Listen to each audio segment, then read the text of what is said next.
Yashodanandana Prajanaranjana Yamunatira Vanachari Yamunatira Vanachari Yamunatira Vanachari Yamunatira Vanachari Jaya Radha Madhava Kunja Bihari Radha Madhava Kunja Bihari Jaya Radha Madhava Kunja Bihari Radha Madhava Kunja Bihari. Jai Vishnupad Paramahamsa Parivrajagacharya Ashotara Shatashi Srimad A.C. Bhaktivedanta Swami Prabhupada Ki Jai. Jai Vishnupad Paramahamsa Parivrajagacharya Ashotara Shatashi Srimad Bhaktisiddhanta Saraswati Goswami Maharaj Prabhupada Ki Jai. Ananta Koti Vaishnava Vrinda Ki Jai. Namacharya Shri Haridas Thakur Ki Jai. प्रेम से कहो श्री कृष्ण चैतन्य प्रभु नित्यानंद श्री अद्वैत गिराधर शिवासरि गौर भक्त वृंद की जय जय।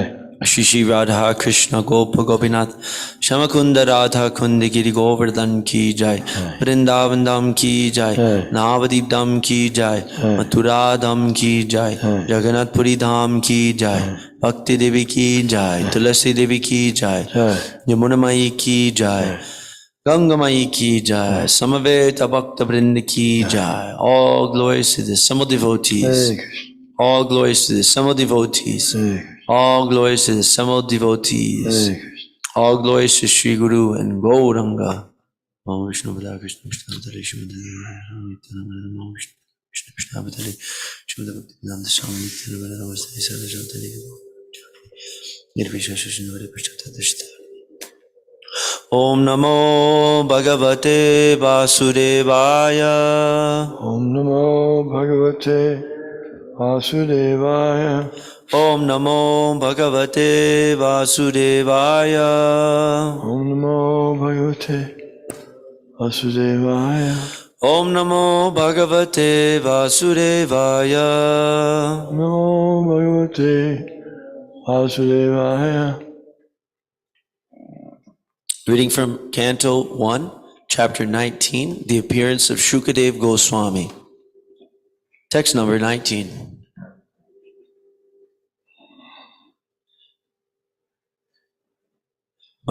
Maharshayaha, the great sages.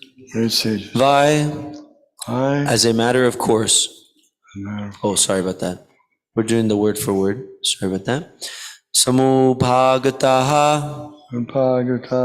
ye, prashasya, sadhu, iti, anumodamanaha, uchuhu, praja anugraha,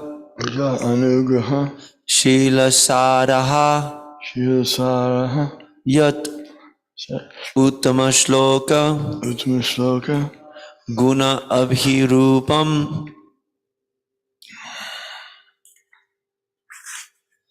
maharshayo vai samubhagataye,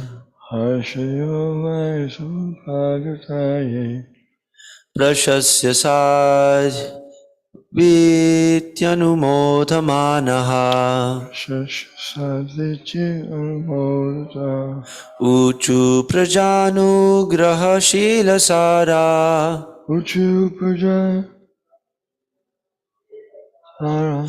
yaduttama shloka gunabhirupam, maharshayo vai samupagataye, prashasya sadvityanumodhamanaha, Uchu prajanugrahashila sara Uchu Janu Shila Yadutamashloka gunapirupam Yaduttamashloka Gunabhirupam Maharshayo vai samupagataye Maharshayo Vai Samupagataye Prashasya sadvityanumodamanaha Prashasya Sadvidyanumodadam Uchu prajanugrahashila sara Chuprajanu Nagahi Yadutamashloka gunabhirupam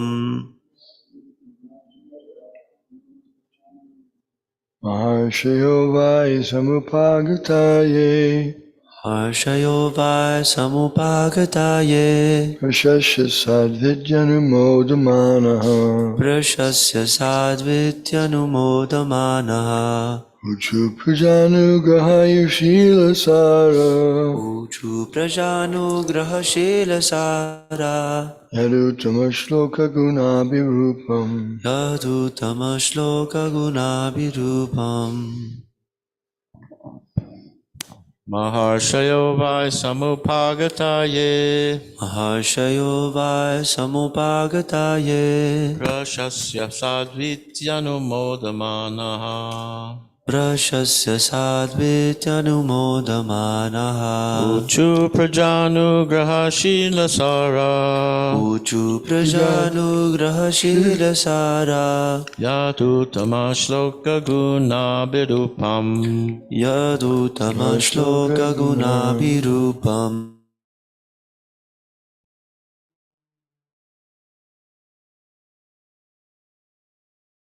Asya sadvityanumodamanaha Prashasya sadvityanumodamanaha Uchu prajanugrahashila sara Uchu prajanugrahashila sara Yad uttama shloka guna birupam Yadutamashloka gunabhirupam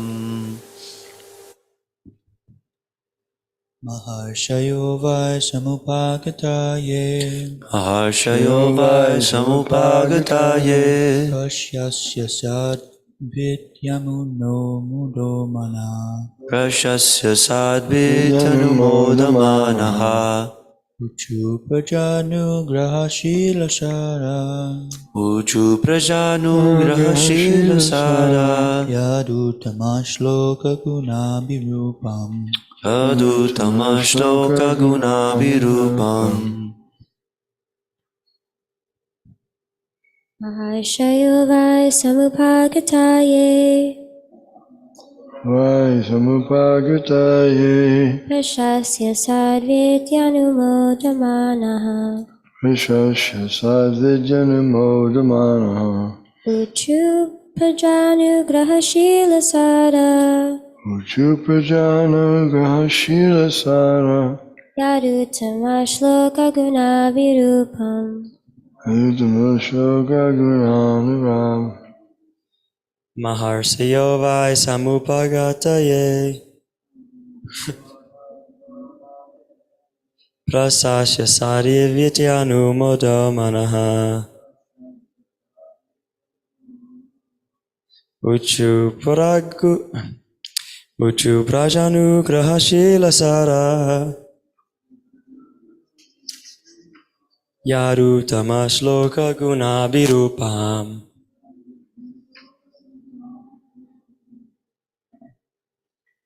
Any devotees online?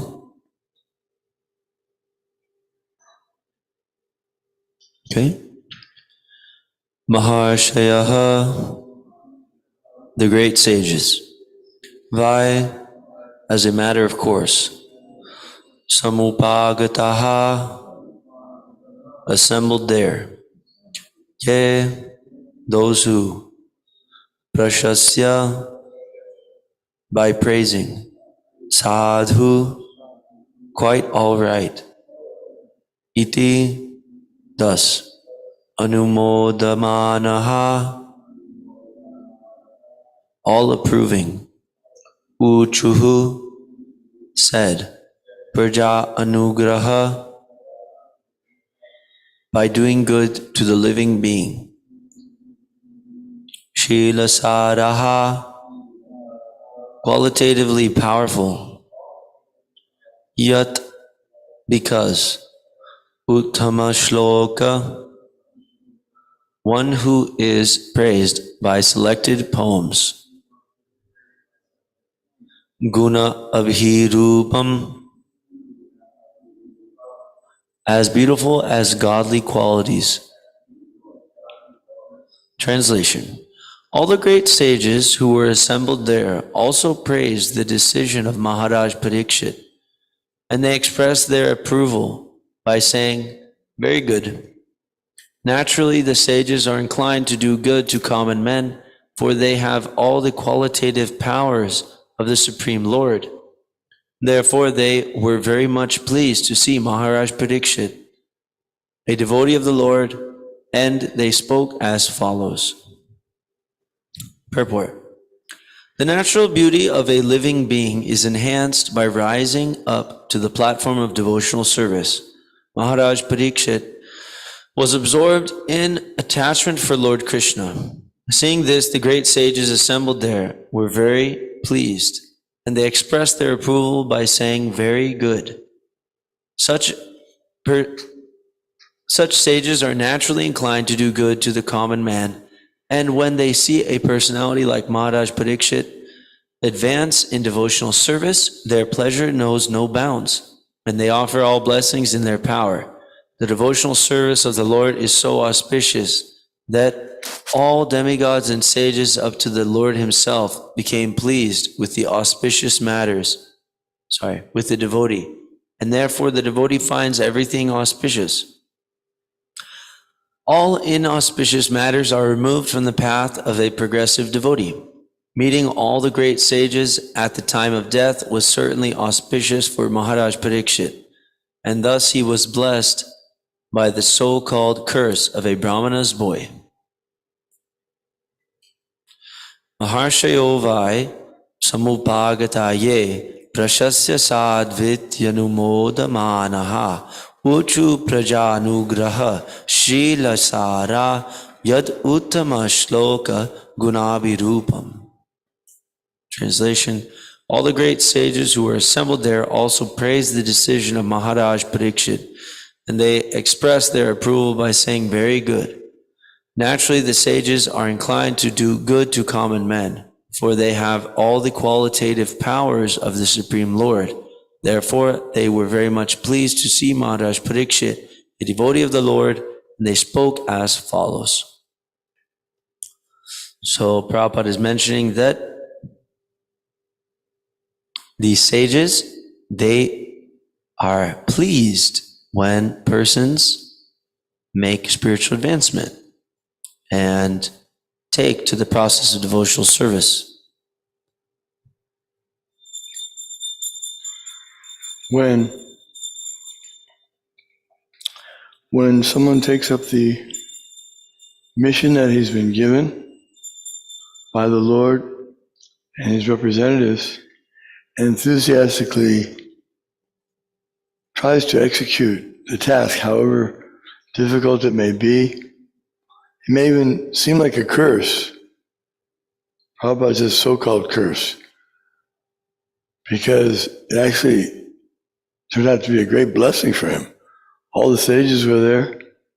What could be more auspicious than that? At the bank of the Ganga, all the sages and saintly persons, demigods, everyone's come there to be with him at this momentous time of his going back to God. So it couldn't be anything more auspicious than that.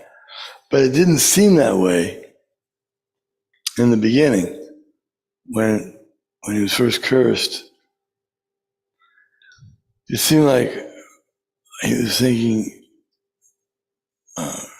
this is inauspicious because I'm so sinful, I'm so disrespectful to the Brahmins, etc. Reminds me of something that happened during Prabhupada's time. He had a servant who was traveling with him, And he was doing Prabhupada's things that servants do. They cook for him and do his laundry and massage and answer letters, type out letters for him, correspondence. And Prabhupada began finding faults in all of his duties. And it culminated in him being sent away from Prabhupada from doing that service. It turned out that he ended up being given the service of trying to spread Krishna consciousness in the Eastern countries, such as Poland and Russia and all those countries, Eastern European countries. Very little had been done there up to that point. And so he went and tried enthusiastically, even though at first he was very distraught that he was being sent away from Prabhupada. He thought it was a great failure on his part.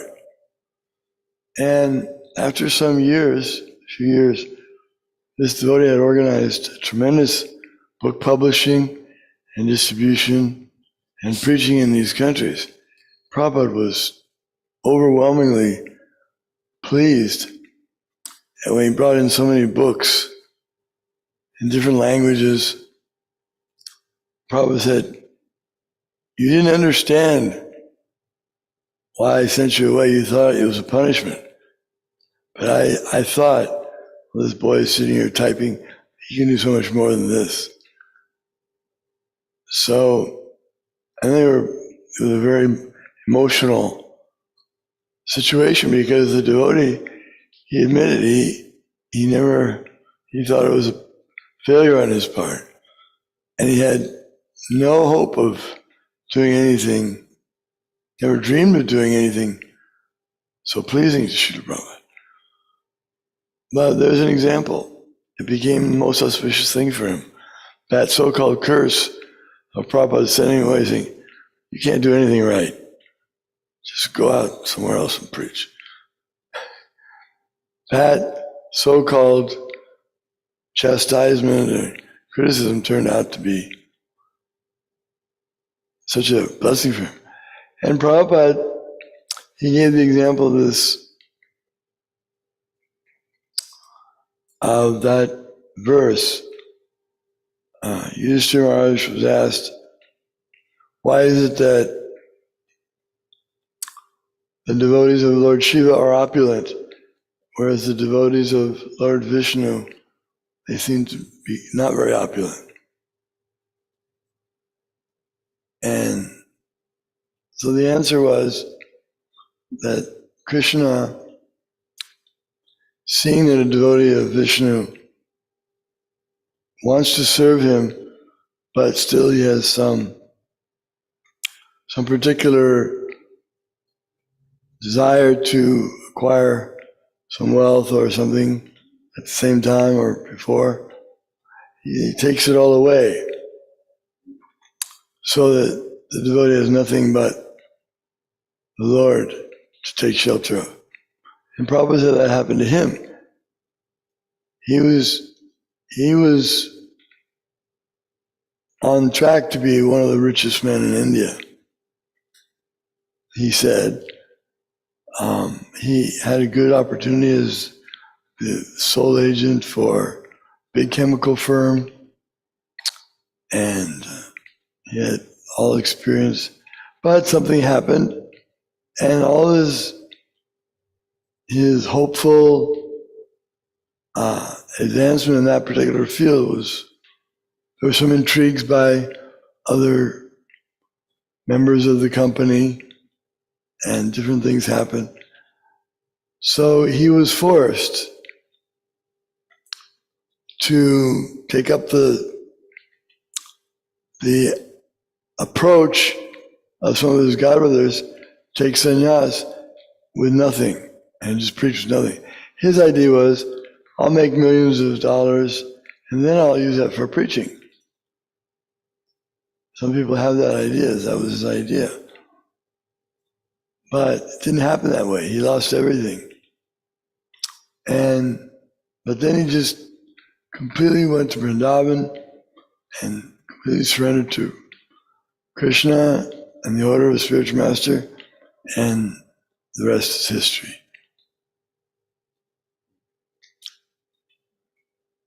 Thank you so much. I was thinking about this point that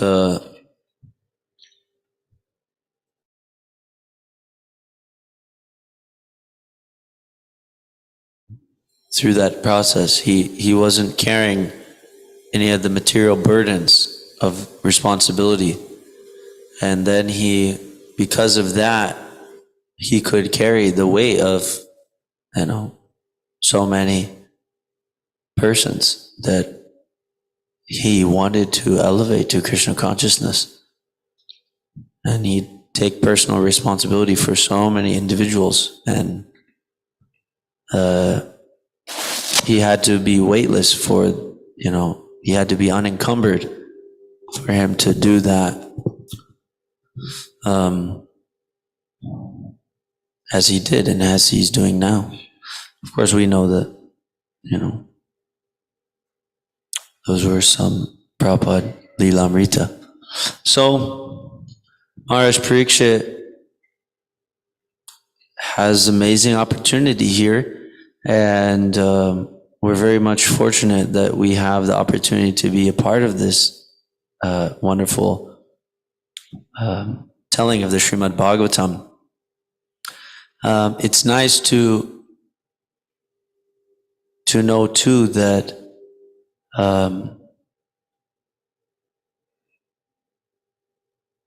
the devotees, more or less, it's easy to please them because they're interested in pleasing Krishna's senses. So as soon as anybody pleases Krishna's senses, they're ready to give all blessings. Then you can please Krishna's senses better, more one-pointedly. So it's nice that, I need some mercy. I was hearing one lecture by His Holiness Kadamba Maharaj, and he was describing that Lord Chaitanya's mercy is not like a luxury, it's a necessity. There's no way for us to actually, take to this process of devotional service without Lord Chaitanya in this age. And in one sense, we can understand that mercy is coming to us, trickling through the parampara. So the sadhus, the sages, the devotees, we need their well wishes. And as soon as a devotee even thinks favorably upon us or looks upon us, then we can feel some advancement. Yes, Maharaj. Yes, we can take this verse as an indication that if we seriously and with all of our facilities that we have, take up the service we've been given, then that makes it auspicious. Everything will be auspicious. It doesn't matter what it looks like to others.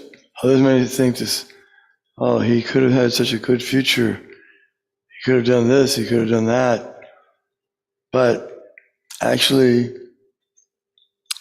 all the so-called reverses and things, so-called inauspicious things, they all serve as a blessing. Now someone may say, but what if he actually did misbehave and he is being, shall we say, chastised or punished or ridiculed because of his misbehavior? Is that auspicious? Krishna is so kind that he gives his mercy, and the devotees give mercy even to one who's fallen. Jagai and Madai were the perpetuators of unlimited sinful activities. And it seemed that things were getting worse for them. Now they offended Lord Nityananda, Lord Chaitanya, his followers. What could be more inauspicious than that? But still, they got so much mercy from both Chaitanya Mahaprabhu and Nityananda Prabhu. So we have the same opportunity to make our lives auspicious. And Krishna will shower his blessings. The demigods will shower the blessings, and all the Vaishnavas shower their blessings on one who takes up his mission, his duty. However small it may appear. I could have done this, I could have had that. Now I'm just here, I'm not doing much. I don't have a chance to do anything big to please my spiritual master. Anything like that, we may be thinking, but never mind. Just put it aside and try to do the best you can. And even if one offers Krishna a leaf, a flower, fruit, or water with love and devotion, he accepts it. And if Krishna accepts your offering, what more can you get than that? If Krishna accepts it, he's accepted you as a friend. Like Krishna says, Samoham Sarvabhuteshu Amedesho Stinapriya Ebjanti Tamam Bhaktya Maititesha. I'm equal to all, I have no preference to one another, but anyone who renders service unto me, he is a friend, and I am a friend to him. So Krishna accepts any little service as a big thing, and nothing small in devotional service. You may think, oh, Doi doesn't do much. He brings some, like Prabhupada gave the example that when he was in Vrindavan at the Radha Damodar temple, there was one old lady, and she would bring water for Prabhupada each day. But Prabhupada really appreciated that. And we know how much Radha Damodar must have appreciated that. So, nothing should be taken as unimportant in the service of the Lord. Yeah. Yeah, I just wanted to make a small point that when we perform our service that we've been allotted, then that's the secret to success. Sometimes we are thinking that there's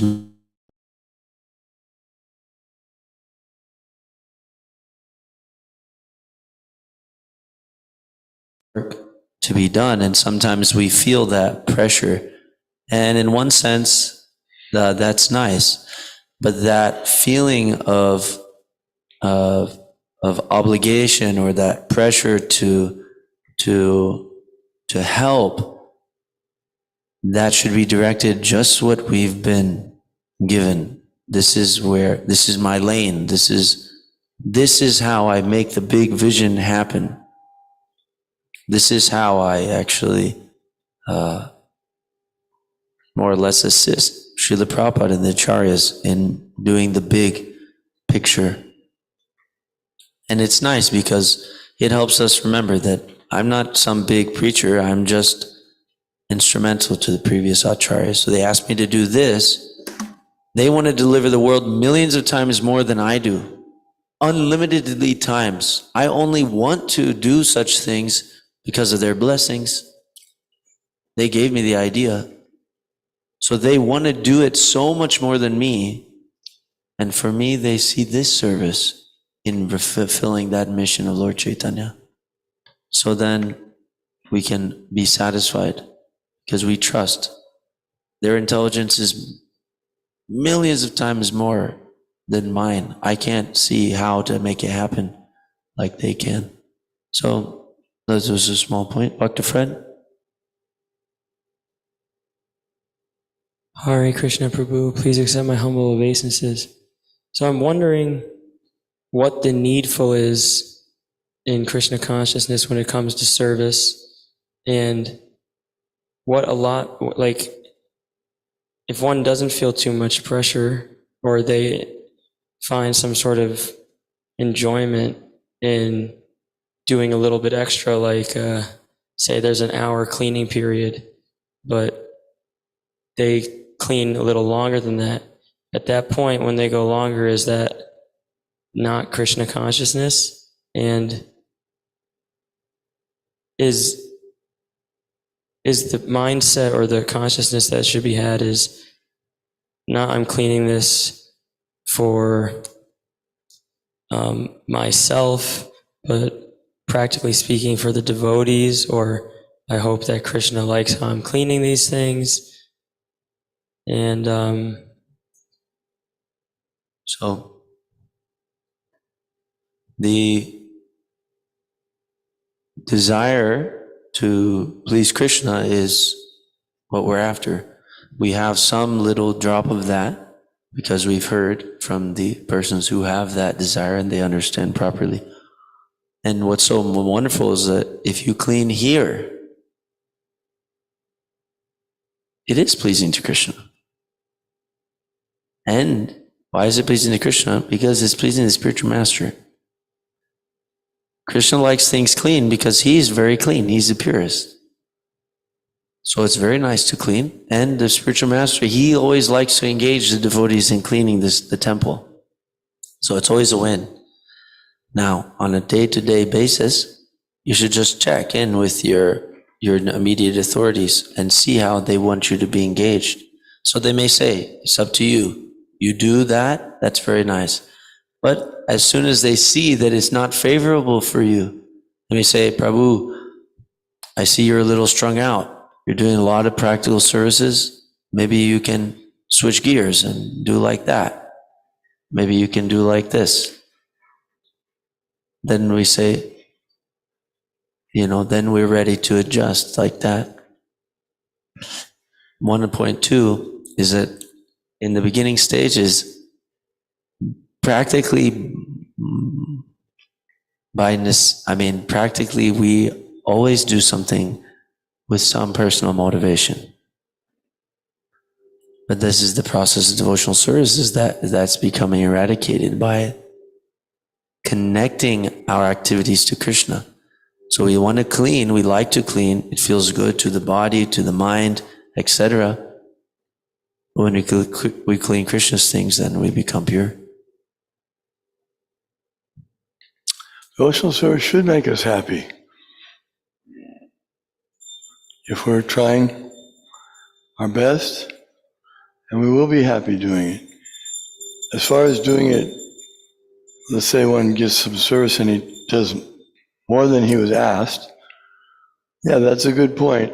He should confirm that extra service he did beyond what he was asked to do was favorable or not favorable. He should know what his parameters are. Everyone should know what the parameters of their service are, so they don't go beyond their sphere of, shall we say, responsibility. Just like if someone's cleaning and he decides he cleaned this room, now he decides to clean another room. And he cleans another room, but that service was assigned to another devotee. And anyway, you can understand what could happen. There could be some misunderstanding. Why are you cleaning here? and so that there may be misunderstanding. So it's good to know the parameters of one's service. He may try to give instructions to someone with all good intentions of helping the situation, but if it's beyond his responsibility, it may not be favorable, may not be taken, even though he meant good. So we learn this, a devotee learns this as he goes on, and he begins to understand what he should check with his authorities before he does, and what things are within his realm of service. That's important to know, so that one doesn't interfere with anyone else's service. Certainly Krishna wants everyone to expand their service, but it shouldn't be at the cost of interfering with someone else's service.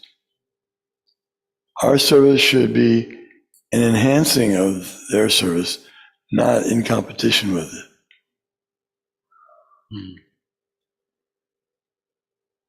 Yes. So I thought of an example. The first thing I thought of was some story that I heard that one Vishnujan Maharaj, he was tasked to clean the temple, and then he went to clean the deities sometime. That he was getting very excited cleaning everything. He heard that if you clean the temple, you clean your heart. Then he actually went to the altar and was doing the pujari seva without, training like that. I'm not sure what kind of source that's from, but so then, of course, we understand that some things may have been, some etiquettes or some, things may have been transgressed without knowledge and good enthusiasm, good intentions like that. And so then, next time that lesson was learned, of course, that's also some sort of a lila. But I thought of another point, that when we're in our temples, we are interested in making devotees. And when you make a new devotee, or when a devotee comes, then that person is to be treated in a certain way, which we learn over time. And somebody with good intentions starts giving practical instructions to the new devotee. It's very difficult for him to understand, because he sees, oh, this senior is telling me, oh, I have to do like this or I have to do like that. But that senior hasn't been empowered to make the total plan for that new devotee to make advancement and to stay engaged. So it becomes a little bit troublesome, though good intentions are actually there. So that's why actually there's a certain channel that our instructions and our guidance and our observations, they should go through, so that every devotee is sheltered by their authorities and by Krishna and Srila Prabhupada. So, thank you very much, devotees. All glories to Srimad Bhagavatam.